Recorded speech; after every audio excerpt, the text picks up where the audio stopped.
الحمد لله وكفى وسلام على عباده الذين اصطفى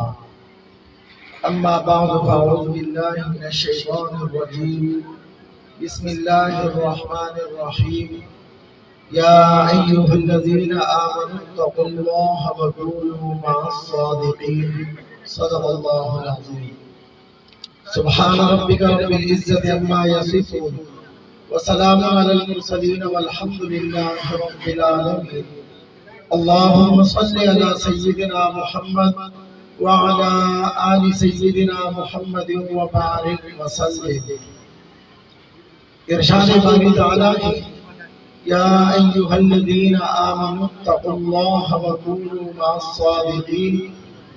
اے ایمان والوں اللہ سے ڈرتے رہو، وَكُونُوا مَعَ الصَّادِقِينَ اور سچوں کے ساتھ ہو جاؤ۔ اس آیت کی تفسیر میں علماء نے لکھا ہے کہ سچوں سے مراد وہ لوگ جن کے قول اور فعل میں تضاد نہ ہو، جن کا ظاہر اور باطن یکساں ہو، یعنی علماء ربانیین مراد ہے، اللہ والے مراد ہے۔ مولانا روم رحمۃ اللہ علیہ نے ایک شعر پڑھا تھا، یک زمانہ صحبت با اولیاء بہتر از 7 سال اطاعت بیریا، اللہ والوں کی صحبت میں ایک گھڑی بیٹھنا 100 سال بیریا عبادت سے افضل ہے۔ مفتی اعظم پاکستان مفتی شفیع رحمۃ اللہ علیہ نے حکیم الامت حضرت اقدس ثانوی رحمۃ اللہ علیہ سے شکایت کی کہ حضرت یہ شعراء بسا اوقات اپنی باتوں کو بڑا چڑھا کر پیش کرتے ہیں۔ مولانا روم جیسے عظیم انسان انہوں نے یہ شعر پڑھا ہے، اس میں مجھے مبالغہ آرائی نظر آتی ہے کہ 100 سال بھی فقط کہنے تھے سمجھ میں نہیں آتے، مگر بیریا عبادت سے افضل ہے، یہ بات سمجھ سے بالاتر ہے۔ حضرت اقدس ثانوی رحمۃ اللہ علیہ نے فرمایا، مفتی صاحب اگر اجازت ہو تو یہ شعر میں پڑھوں۔ فرمایا، یک زمانہ صحبت با اولیاء بہتر از 100 سال اطاعت بیریا، اللہ والوں کی صحبت میں ایک گھڑی رہنا 1,00,000 سال بیریا عبادت سے افضل ہے۔ حضرت مفتی شفیع رحمۃ اللہ علیہ پریشان ہوئے، فرمانے لگے کہ حضرت 100 سال فقط سمجھنا مشکل تھا، آپ نے اتنی بات مزید بڑھا دی، 1,00,000 سال بیریا عبادت سے افضل ہے۔ حکیم الامت حضرت اقدس ثانوی رحمۃ اللہ علیہ نے بات سمجھاتے ہوئے فرمایا کہ مفتی صاحب در حقیقت عبادت کے اوپر خاتمہ بالایمان یقینی نہیں، شیطان نے زمین کے چپے چپے پہ سجدے کیے مگر بالآخر ان کی عبادت ٹکرا دی گئی۔ بلم باورہ نے سینکڑوں سال عبادت کی مگر ان کی عبادت بھی ٹکرا دی گئی۔ اللہ والوں کے بارے میں مولانا روم نہیں کہتا، میں نہیں کہتا، بلکہ 1400 سال پہلے جناب محمد الرسول اللہ صلی اللہ علیہ وسلم نے ارشاد فرمایا، ہم رجال لا یشقی جلیسہم،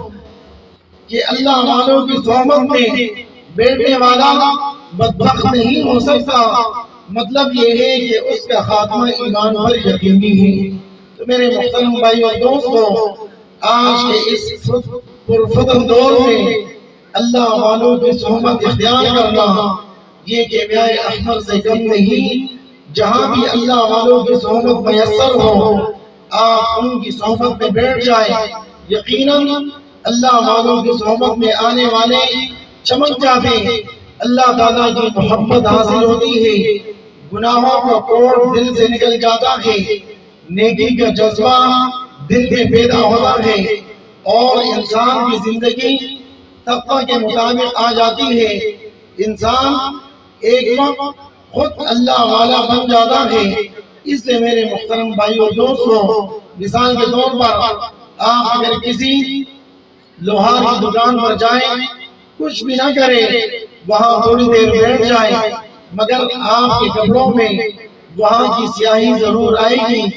اسی طرح اگر آپ کسی عطار کی دکان پر چلے جائیں، خوشبو نہ لگائیں، مگر وہاں تھوڑی دیر رہیں، تھوڑی دیر کے بعد جب آپ باہر آئیں گے آپ سے عطر کی خوشبو آئے گی۔ صحبت کا اثر ضرور ہوتا ہے، اللہ تبارک و تعالی ہم سب کو ان اللہ والوں کے ساتھ جڑنے کی توفیق عطا فرمائے اور نبی علیہ السلام کی مبارک سنتوں کے مطابق زندگی گزارنے کی توفیق عطا فرمائے۔ منہ دیکھ لیا آئینے میں، پردہ دے گا سینے میں، دل ایسا لگا لیا جینے میں، مرنے کو مسلمان بھول گئے، اذان تو اب بھی ہوتی ہے مسجد کی فضاؤں میں، اے انور جس ضرب سے دل ہل جاتے تھے وہ ضرب لگانا بھول گئے۔ انسان پتھر نہیں کہ پڑا رہے، درخت نہیں کہ کڑا رہے، انسان اشرف المخلوقات ہے، اسے چاہیے کہ ہر وقت یاد الہی میں لگے رہے۔ اللہ تبارک و تعالی ان تمام حاضرین کی حاضر کو اپنے بارگاہ میں قبول فرمائے